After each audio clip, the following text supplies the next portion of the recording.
Okay, Chris back with you on CC's Aquatic Adventure. Now, it's been about 7 days since I did a video, guys. I've been kind of busy. But I was looking at my YouTube channel, and it's amazing how algorithms work. The angelfish tank update got like 640 views. This tank gets like 34. So it's amazing when you use angelfish as opposed to blue gourami. So I mean, I guess you know, more. This is more of a tetra tank. You can see the phantom tetras and the black skirt tetras, and I just don't think that the tetra gives as much interest as the angelfish. I guess you should say. So I just find it funny that this is my favorite tank. By the way, this is my favorite tank of all of them because they have all my favorite tetras in it, but it just didn't get doesn't have the appeal of, let's say, the angelfish tank. And that may be because the angelfish starts with an A. I don't know how the algorithms actually work, but I do know that I think it's kind of funny how it works. But anyway, the reason why I'm doing this video is because I wanted to update the 55-gallon community tank. Now, this tank, I lost one fish since I've been here. I think maybe two fish, unfortunately. We did have some casualties when we moved. So it does happen. You've seen it happen all over the place. You see it happen if you watch Ohio Fish Rescue. They happen to lose a bunch of fish on the stingray moves. So it does happen, unfortunately, to the best of us. But I kind of had to make a move with this tank and put a bunch of fish in together that I really wasn't too sure was going to be a good thing. And, my favorite two, obviously the blue acara, who are always at the top of the tank, and the brochardi, which is a fish that I got a really good deal on. I got it for like $3 at a local pet store. But he's one of my favorite fish. But you can see he's got beautiful color, and he's actually kind of the tank boss in there. So even though there's fish in there that are bigger than him, he's the tank boss. I did not want to put a brochardi in a community tank, but it's what I had to do. I left it that way, and it's been working out pretty good. I think when you put a male and a female brochardi together, then that would have been a real nightmare as far as aggression. So even though the fish are smaller, they're still highly aggressive when they're breeding. Then he's not breeding, obviously, and I don't think it's a female because I haven't seen her lay any eggs. So it's most likely a male. But anyway, it's kind of a different, it's something you don't see very often. You don't see brochardi in with Baylor sharks and rainbow fish. It's not something you normally see. But I had to do it because of room situation. I didn't want to move them into that tank, which is aggressive cichlids. And we lost a bunch of fish out of there because of that. We had to give up the yellow one, who Vance has right now, because she was killing all the fish. So, and that's because it was a smaller tank. So that didn't work out. So that's the only reason why I want to get a bigger tank, because I need to move these guys to a bigger tank. So like the Baylor sharks, which will get about almost 2 feet. I like to get 3 more of those, and then mix them up with the jaguars. And the jaguars would need more room. And then these guys, who aren't really going to get that much bigger, they might get a little bigger, but I think pretty much the Jack Dempsey and the Green Terror are pretty much, well, the Green Terror may get a little bigger, but right now they're going through a little bit of a spat, so we need to get that. I need to get a bigger tank pretty soon. I can't really wait that much longer.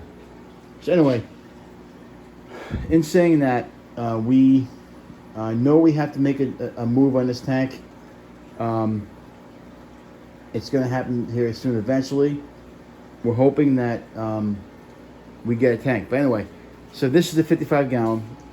The blue acara, which we had in the 55 high tank, was a really good tank. But I noticed a huge difference in the blue acara. They are not, the electric blue acara are not aggressive at all. They're actually really, really good in the community tank. I'm actually surprised how good they are. And you can see their coloration is amazing. They look great, and they're healthy as can be.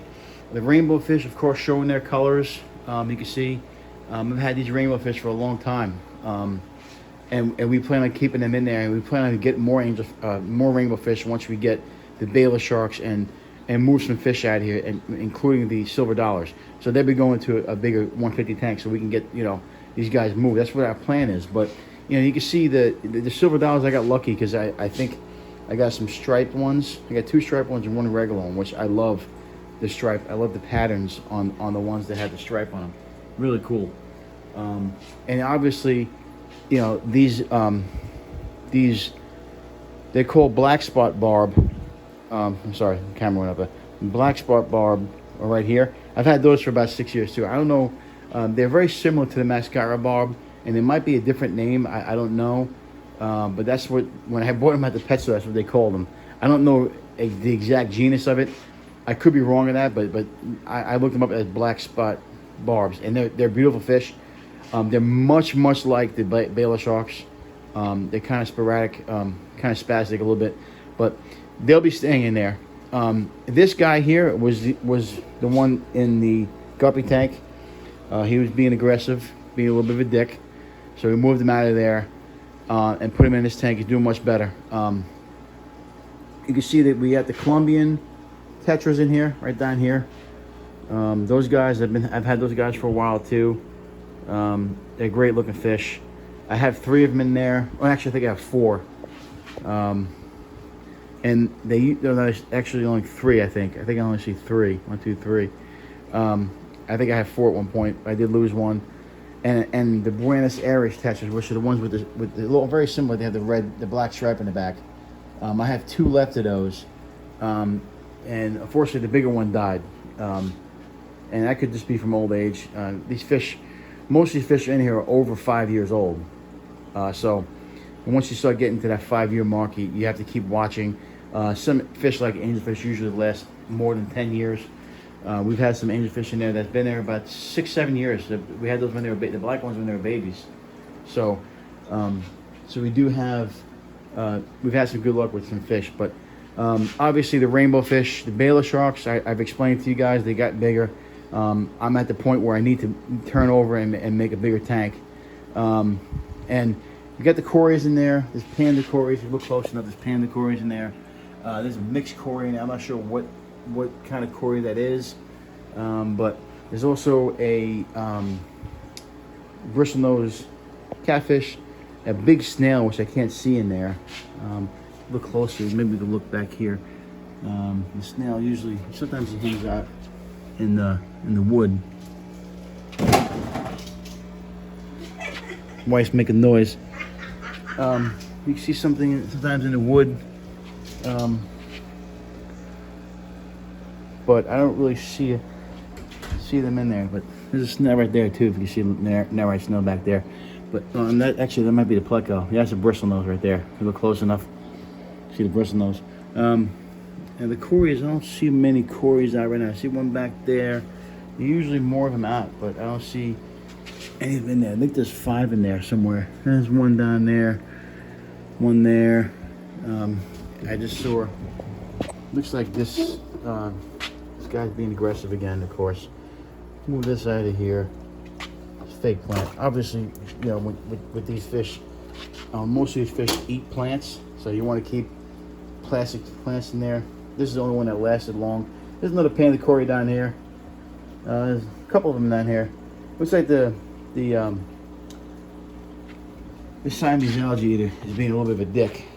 Pardon my language, but there's one up there. She's swimming around.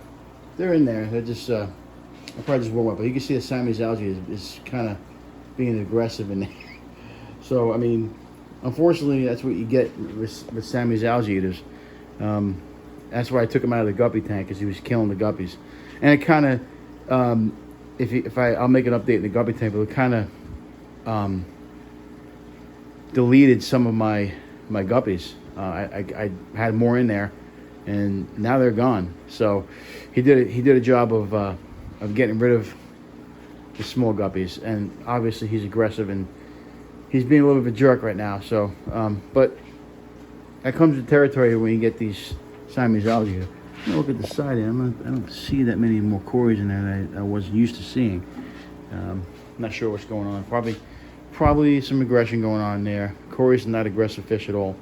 But there are hiding places in there, so I'm hoping that they have enough hiding places. So anyway, the plan is obviously to move the Baylor sharks and the silver dollars, and I will keep the rest of these fish in here. I want to add more rainbow fish. Obviously, I might have to make a move with the Siamese algae here if he's being like that. I got to check to see if I have all my Corys in there, because it looks like I don't see as many as I used to have. They might be hiding now. I think I can see one down there, and there's one back here. Look close enough. One back here. There's 1, 2, 3. Yeah. So anyway, we'll look at this tank once I get off this video. So that's a 55 gallon. This tank I want to sell, and I want to get a 6-foot tank to move in this spot here. I have about 2 more feet. I can move this over, and then keep that. Maybe move that rack over here. I may move the rack on this side. I'm not sure yet. I don't know what I'm gonna do yet. I may move that rack on this side and then put the 150 in that wall, and then put my little cart there to do water changes there next to the water. Which I'm thinking about doing. I'm probably gonna move that whole stand over here, and then we can run the electric up through this side here. There's still a GFCI up there, so we could put another plug in there and just run that tank on this side. That's what we'll probably do. But once I get to 150, it's gonna be a 6-foot tank. I'll probably move this over. I like to move it over to where I have space up to here, and then I can put space that hangs up on the wall over there, and it'll give me a little more room. So, and I'll be able to put my fish maintenance stuff here. That's the goal. That's the plan, guys. I gotta wait till I'm still trying to find the right deal. I'm kind of a cheap when it comes to fish. I don't like to spend any more than like $150 on a tank. If I can find a good deal. If not, then I'll figure something else out. But we're looking real hard. We're gonna find something eventually, hopefully, and we'll make that move. And that's gonna be the last move I do until we figure out the breeding situation. That'll be another update we do, and then we'll continue with the update.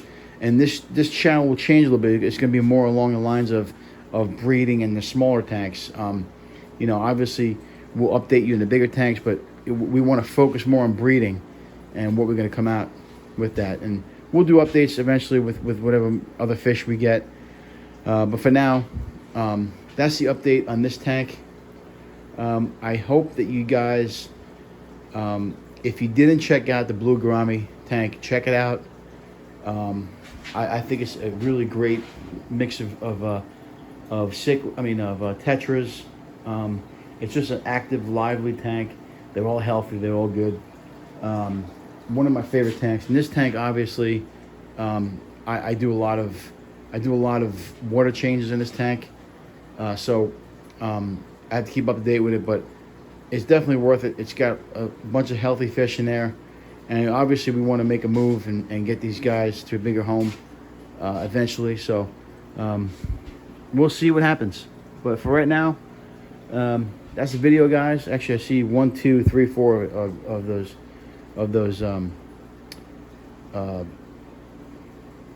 Corys down there. So it makes me feel a little bit better. And I'm sure they're hiding in there somewhere. I don't see anybody dead, so that's a good sign. I'll come back here, check over here. Maybe there's one. Sometimes they go back and hide underneath the rock, but I don't see them under there. So most of the smaller Corys are hanging out on this side.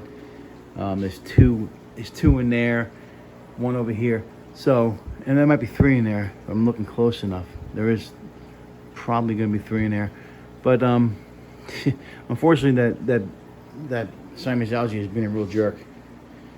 So we may have to make a move on that one. But for now, that is the 55-gallon tank. Obviously, we'll be doing some moving around eventually, and getting these guys to a point where they're comfortable, and we'll see what happens. But hopefully I get a bigger tank. One thing I did want to point out is that these guys love to eat the Java moss, and I'm thinking that the Siamese algae is eating it all, because There was some in here. Now there's not anymore in here. So, yeah. Unfortunately, that's the way it goes with these fish tanks. Sometimes you gotta make some changes. Anyway, that's the 55-gallon setup. It's kind of a mishmash. I definitely want to get a bigger tank to get these guys moved around. So it's kind of, I have a better balance of fish and better balance in the tanks, which I always want. But that's what it is for now, guys. Hope you enjoyed the video. Like, subscribe, comment, all that good stuff. Remember, if you can't own them, rehome them. A lot of times it's better to keep different fish for each other as long as they're healthy. I mean, it's not all about, you know, which fish go with which fish. It's all about how are they healthy? Are they doing good? Can there be a better situation for them? So this is the best situation for these guys right now. Just like these guys down here. Doesn't necessarily mean it's going to be the right issue, right setup for them for the rest of their lives. You know what I mean? All right, guys. Anyway, till next time, we'll see you. Have a great day. I'm out, guys.